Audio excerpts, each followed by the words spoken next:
All right. Well, thank you all for having me here today. I am here to talk to you about docs, as you might have seen. And anyway, hi, I'm Erin McKean. I work on docs advocacy in Google's open source programs office. And my job, and it's a fun one, is to help open source projects have better documentation. So you might not have heard the term docs advocacy before because it's pretty new. But basically, docs advocacy is about bringing better documentation practices to the folks who often have the most power to make change, and that's developers. So, docs advocacy is really a developer focused practice of encouraging better software documentation. And that's whether you start as a developer creating better docs yourself, or by giving other people the power to make better docs, or just by creating a culture that values documentation so that better docs are produced. Now, I think we all know that docs are important, but sometimes people are surprised by just how important documentation is.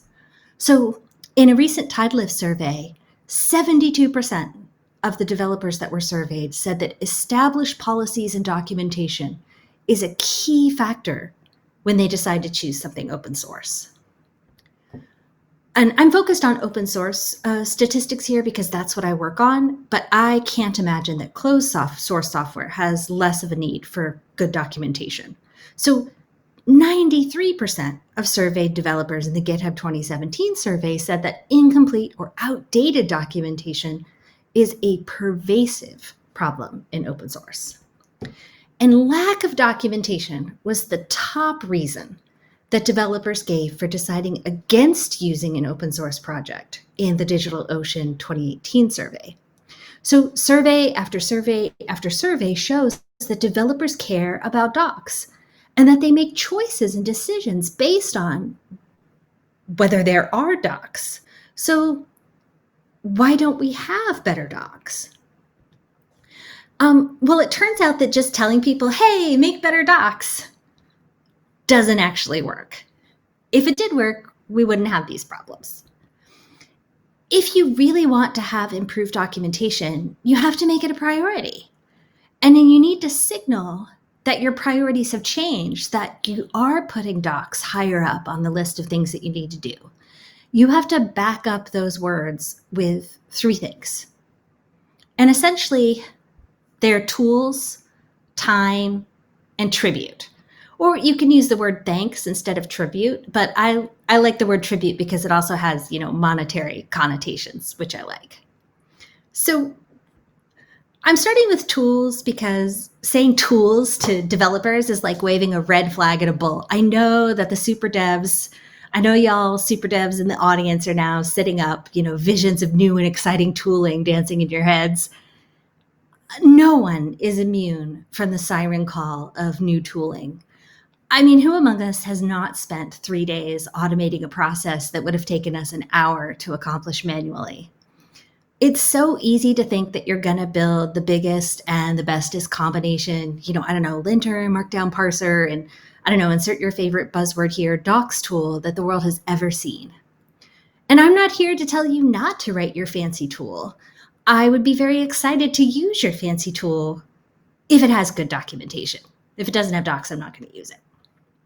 But I will tell you that there's a much lower effort, higher return tool that you can focus on, something that you might not even consider a tool at all. And that is the lowly template and the humble checklist.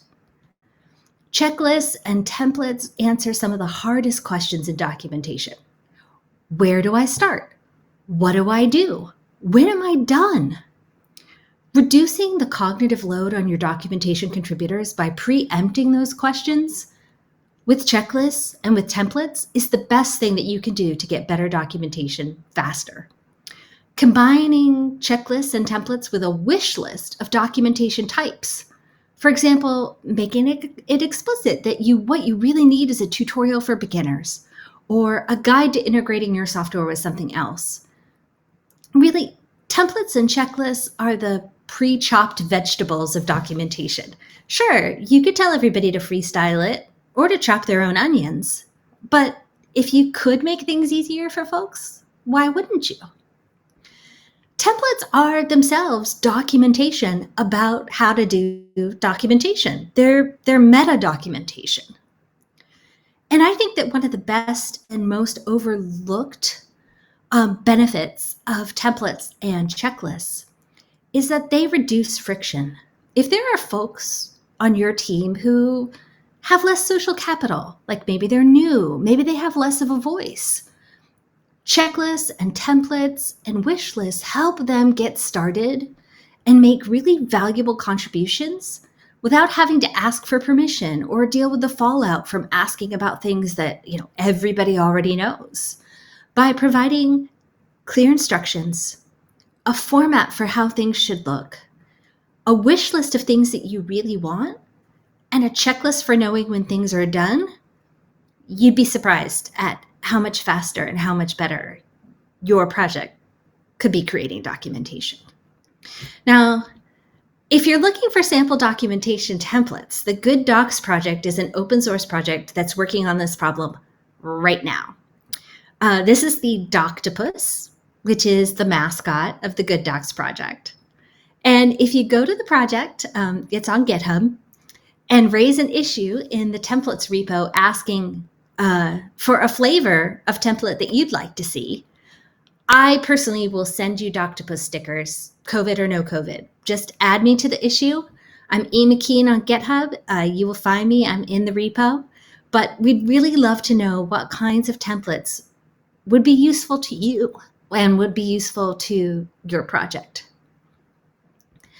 Another tool for better documentation is Doxy, which is another open source project. The Good Docs project is an independent open source project, but that Googlers are heavily involved in. Doxy is a Google developed open source theme for the Hugo static site generator. It's so hard to say Hugo static site generator quickly. It's specifically organized to help people create technical documentation sites quickly. And again, the goal of these docs tools, whether they're a checklist, a template, a wish list, or a theme, is to reduce cognitive load by making it easier to do a reasonable thing quickly. Instead of spending so much time shaving so many setup yaks that you're too exhausted to actually do the thing that you started to do in the first place. So yes, you need to give people tools. And there are plenty of tools that you can give folks even before you start writing your own. But what you really also have to give people is time. Docs can't be a nice to have. We've seen from the research that they're way too important for that. Sometimes I think that documentation is in the same place that testing was, 10 or so years ago. Something developers asked other people to do late in the game if there was time. But we've seen how much better code is when testing is an everyday thing. Why wouldn't the same be true for docs?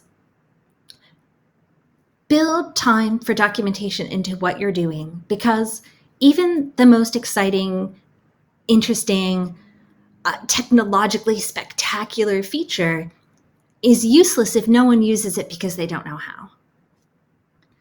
Now, tools and time are only part of what you need for good docs. And now we're getting to the third word, tribute. What kinds of accolades, what kinds of rewards do you give to other contributors to your projects? And do you give those same rewards, that same praise, that same recognition, that same feedback to your docs contributors? And if you don't, why is that? When I tell people that I get to work on making open source documentation better, they often tell me, great, we need better docs. And then I ask, okay, well, what are you doing to help your projects have better docs? Let me help you do the work that we all agree needs to be done. I'm not saying that creating better docs is easy. Anything that's really worth doing can't be effortless. But you can do what you can, where you are, with what you have. If you just start, I promise that you will make a lot more progress than you think you will. But you have to have the tools to do it, have the time to do it, and you have to work to make sure that the work that you've put in is recognized. Now, there's one other thing that I wanted to mention, that sometimes I get pushback from developers about creating documentation, and that pushback takes the form of, but I'm not a writer. I understand it is very scary to work on things that you feel that you might not be very good at. And documentation is public. It's very public. But unless you are the Beethoven of software development, you have been expressing yourself in writing at least as long or longer than you've been writing code. And I'm here to tell you, your writing is fine. In my non-Google time, I run an extremely large, counting by number of words, online dictionary and API called Wordneck. And I used to run American dictionaries for Oxford University Press. And I also run the Semicolon Appreciation Society. So if you want someone to tell you not to worry about your writing, or even if you're writing in English and that's not your first language, I am here to say, in my professional language person opinion, you're gonna be fine. Use templates. Ask trusted friends to give things a quick proofread. And I cannot stress this enough, accept corrections gracefully. And most people will gladly overlook a few misspellings, a typo or two, or subjects that are having mild disagreements with their verbs, if it means that they're going to get largely useful documentation.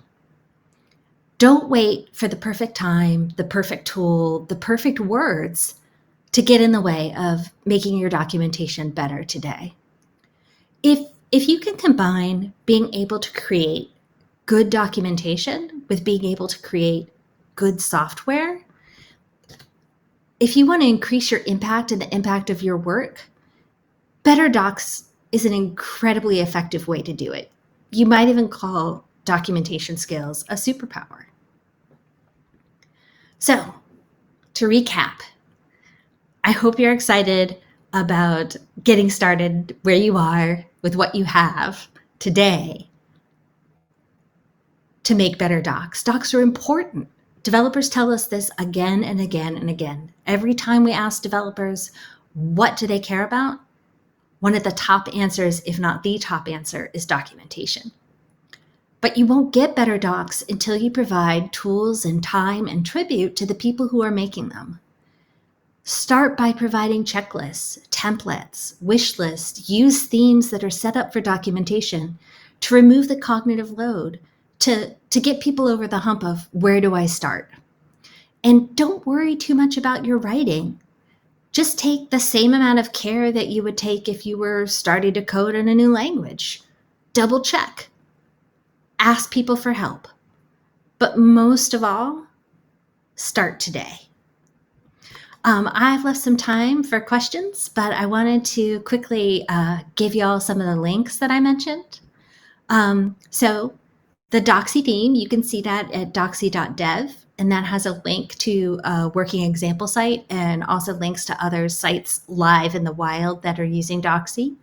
You can follow Doxy Docs on Twitter. You can follow me on Twitter. I do tweet about tech, but I also tweet about weird word stuff, so brace yourselves. And you can follow the Good Docs Project on GitHub. So thank you all so much for your time and attention today. Please feel free to reach out to me with documentation questions. Please feel free to ping me at the Good Docs Project and raise issues and ask for the kinds of templates and checklists you'd like to see. We're just getting started, so the more feedback we get, the faster we go. And thank you so much again for your attention.